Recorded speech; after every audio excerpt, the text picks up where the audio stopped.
The movie begins with a medical student, Paige Morgan, who gets a birthday cake from her colleagues and teachers in the midst of the festivals. She abruptly realizes that she will be late for a task.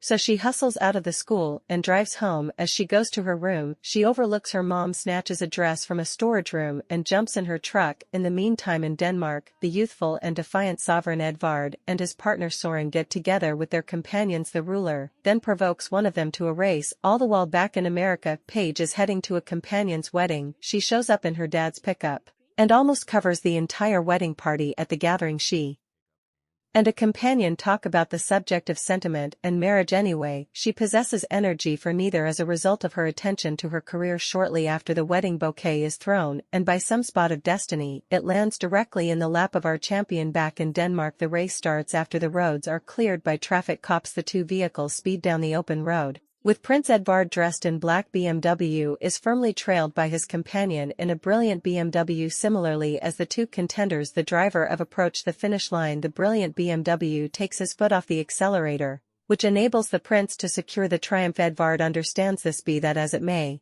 doesn't say anything negative when he's welcomed with two young girls giving him kisses. Unexpectedly, he understands that he's late for something vital at the regal palace. 12-year-old Princess Arabella plays with a game kid as Lord Harold and Sovereign Rosalind of Denmark stand by restlessly for their oldest youngster to show up. Right, Edvard anticipates their public appearances.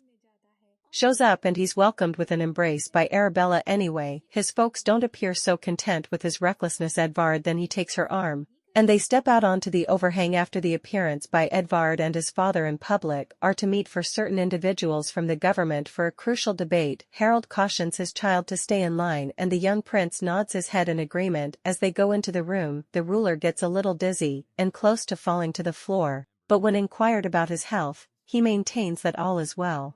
And the meeting goes on. Edvard couldn't mind less about business and legislative issues, and he purposefully plays with one of the ladies present in the gathering. Soon following, the prince and his aide choose to leave. He does a touch of fencing to deliver his pressure and starts watching an American show about school young ladies from Wisconsin doing wild things openly. Following this, he tells his parents that he would like to visit Wisconsin for additional investigations. The ruler and the sovereign are appalled by his new conduct, and they reprimand him for the same anyway. Edvard faults his mom for keeping him on a tight chain and reports that he will go to Wisconsin without his folks' help. After he storms out, Harold concurs that his child ought to go off, calling attention to that it's an empowering sign that he needs to fix his life. The sovereign then, at that point, asks Soren to go with him and save her child from any conceivable mischief. Meanwhile, Paige is with her friends at a bar. They talk about their vocations and she specifies how she's flopping wretchedly at traditional English writing. Getting great imprints on Shakespeare will assist with lifting her by and large grades, which at last is a must to get into clinical school. Later in the day, Paige is going across the road at the point when she is almost run over by Edvard's limo. Unfit to get a decent impression, she disregards him and keeps strolling on her way. Then again, Edward can see her obviously and he is quickly stricken by her. Soren isn't satisfied with the school life that Edvard wants. However, the sovereign orders him to have a good time. He likewise requests that his associate call him Eddie. On the other hand, ascends to their dorm room, which is far from perfect, clean and relatively small. They soon roommate was a massive Xbox nerd named Steven comes in and advises them to keep their hands off his stuff. Later that night, the two Danish men go to the bar where they meet Paige, who works there as a barkeep. When Edvard asks her for the menu, she prods the ruler for his luxurious highlight and illuminates him that the kitchen has shut after a couple of brews. He marshals up the boldness to converse with Paige. He presents himself as Eddie and attempts to play with her. When the barkeep doesn't get his European references, the sovereign continues on toward a superior point. He requests that she take her shirt off like the demonstrate to the wild college girls he saw back in Denmark. He is unaware of the television show is prearranged and his idiocy angers the page immediately. She pours water on him, and the bouncers are told to escort him out of the bar. The accompanying day, Eddie has an early start on his first science class. The teacher then, at that point, inquires him to sit next to Paige. He further uncovers that the students sitting close to each other will be super durable lab accomplices for the rest of the semester. After class, Paige lets Eddie know that she must excel in chemistry to be accepted clinical school. She then, at that point, asks her new lab accomplice not to screw up. As Paige strolls, Eddie withdraws his apologies from the previous evening by haphazardly citing, however, Shakespeare's Romeo and Juliet, she jeers and cautions him not to neglect his lab supplies anyway. Their organization gets off to a bad start as Eddie misses his most memorable science practicals. Left totally all alone, Dad's arrangement detonates, which makes her look awkward according to her teacher. After the class, she rages into Eddie's apartment and becomes suddenly angry. She calls him entitled and a rich ruined kid when he will not exit the class. She implores him to appear the following time. What's more, leaves a couple of days after the fact. Paige finds that her grade in the Shakespeare class is not quite up to par, which is simply insufficient to enter clinical school. Later in the science lab, she recollects that Eddie cited Shakespeare and requests his assistance. He settles on the condition that she will assist him with clothing. When Paige gets her next English grade, she is blissful to get in on her Shakespeare paper. She then goes to say thanks to Eddie, who is fixing an oil installation. After they apologize to one another, they coincidentally spill oil all around the floor somewhere else. Paige's companion says she needs to request that Eddie return home with her for Thanksgiving, yet Paige beats her to it and asks the ruler first, who promptly acknowledges the proposal. Then again, Soren is terrified to be abandoned in the apartment. However, the sovereign consoles him that he will be fine. Following this, Eddie is taken to a country in Wisconsin farm where he meets the two parents of PA, more youthful siblings. She takes him to a room where he sees a monster map and asks about it. Paige answers that the spot is set apart with red pins, or where she needs to come to lunch sometime with the two siblings. Single out Eddie about how there aren't any great individuals from Denmark. Eddie names individuals like Kierkegaard, Niels, Exhaust, and Hans Christian Andersen. This doesn't intrigue them by any means. However, when the prince discloses that Lars Re is Metallica is also from Denmark, are captivated. Gradually he starts to win over the entire family. Is Mr. Morgan, the father, says he wants assistance with a portion of the ranch errands, and the ruler happily chips in, much to his dismay that ranch errands are Eddie is, at the end of the day, not easy. Exhausted and disinterested until he spots the lawnmowers, he figures out that Paige's siblings take part in a race with the lawnmowers consistently. The enormous races are coming up, and they consent to allow EDD to take their place in it. At the race, Mrs. Morgan sees that her girl's way of behaving switches up her new companion. In the meantime, the race starts, and everything is working out in a good way until a chief opponent of the two siblings lashes out. He attempts to push Eddie off the street, however falls flat and goes off. All things being equal, at last the ruler comes out on top in the race and is saluted by the young men. However, when he attempts to bury the hatchet with their adversary, he winds up in a clench hand. Retaliate at the outbuilding. Paige tidies Eddie up while he boasts about their relationship. She tells him that they don't have a relationship yet when they kiss for a long time.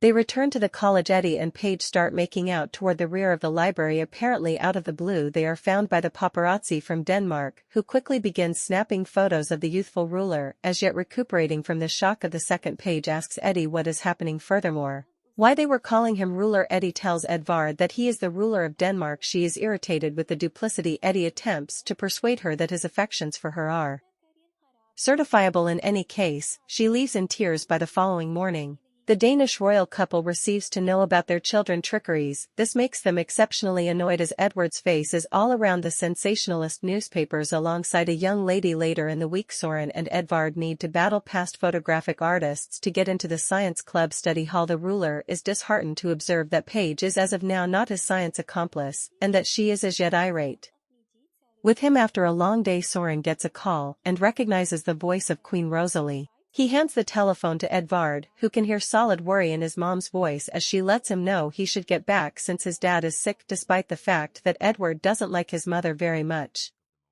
he is extremely worried about his father and surges back to Denmark. In the meantime, as Paige is giving a discourse in her Shakespeare class, she understands that like Romeo and Juliet, she and Edvard were intended to be together, so she goes up to his quarters where she discovers that the two Danish men left toward the beginning of the day. She moreover finds a note left by Edart, where he has made sense of his whole circumstance. Stressed, Claire makes the decision to fly the entire route to Denmark. When she gets there, she takes a taxi ride around the capital. She's eager to see the verifiable tourist spots the taxi driver brings up, however, is more focused on locating Edart. After some time, they realize that the illustrious family is out in broad daylight moving through the city, but because of the traffic, challenging to overcome. Paige leaps out after some searching. Out of the taxi, she finds Edvard riding close by his. She tries to call out the family's carriage to him, yet he can't hear her anyway. At the point when individuals of Denmark perceive the American girl and begin yelling at her, Name Edvard turns, and sees her. He marches his horse to the location and aids her up, and they head out towards the palace together. This clearly doesn't please his folks by any stretch of the imagination. In the following scene, the pair shows up at the palace, where Soren welcomes them. While Soren is visiting the place, the sovereign communicates that her child has deceived his nation by being seen with the normal young lady. Edvard tells his mother that he will in any case acknowledge the crown depending on the prerequisite that he be allowed to wed the queen at a young age. Energetically denies this, yet out of the king doesn't show up and says he agrees. Incredibly allows his child to wed. Page later, Edward tracks down his darling with Soren out on a visit through the nurseries. He shoos his colleague away and takes the chance to propose to Paige, who accepts it almost immediately. The following morning, Paige awakens and gets a warm hug from her future sister by marriage Arabella. When Soren comes in, he tells the prospective princess about her timetable, and she at last understands that she's going to turn into royalty. Follows with a brief montage displaying Paige's public meetings with Edvard and Rosalind and obtaining her dress ready for the ball at a neighborhood clinic. The paparazzi are interested as to where the prospective princess is. They track down her playing with wiped-out kids in the den where she presents with them. The queen, on the other hand, is less than entertained and tells her how hazardous this could be to her standing. In the interim, Soren and Paige leave the queen to look for Edvard, and they discover him sitting next to his father, and Soren murmurs that it's the ideal opportunity for him to leave for a gathering. The ruler expresses gratitude toward him and kisses his dad's temple. Previously leaving at the gathering, Edvard brings up to the board individuals that he's taken in a thing or two about exchange. He further adds that the new Denmark will be about discussions. Then again, Paige is the queen summoned for a private discussion. The last option specifies that she has consistently remained nearby. Practice in any case. Perhaps now is the ideal opportunity for a change. She drives Paige down into the cellar where, after storing all of her jewels, she releases the normal young lady pick anything she desires. Soon thereafter, during the ball, Edward requests that Paige dance. It takes her a couple minutes to understand that the melody being played is really the one they heard on the Wisconsin jukebox, where they dance for some time. Then, at that point, head out to concentrate. Later, a couple of moments of protection. Soren comes to let Edward know that the prime serve is here to see him. The ruler moan and advises his significant other to be that he will return with a shock. However, as before long as he leaves, she sees a globe which helps her to remember every one of the spots she needed to see before she experienced passionate feelings for. At the point when Edvard gets back to the room, she unexpectedly lets him know that she can't be the queen. She clarifies that she is unable to up her fantasies and quit acting naturally. Edvard realizes that he can't change her mind regardless, so he embraces her, and after saying her goodbye, she takes a flight and heads back to Wisconsin. A few days after the fact, Edvard is delegated the new ruler of Denmark, and he gives an rousing discourse before the group. His folks are at long last glad to see that he has developed into a capable man. The film then, at that point, slices to quite a long while later. Paige's graduation day arrives. As she enjoys her family's celebration and friends, she is recited by someone else. Most loved Shakespeare's statement to her, "Please it is, in all honesty." Edard. The two then accommodate, and he makes reference to that he's prepared to sit tight for her until she completes her schooling. Claire cautions him that Denmark isn't prepared for a sovereign like her, to which he answers that they will need to be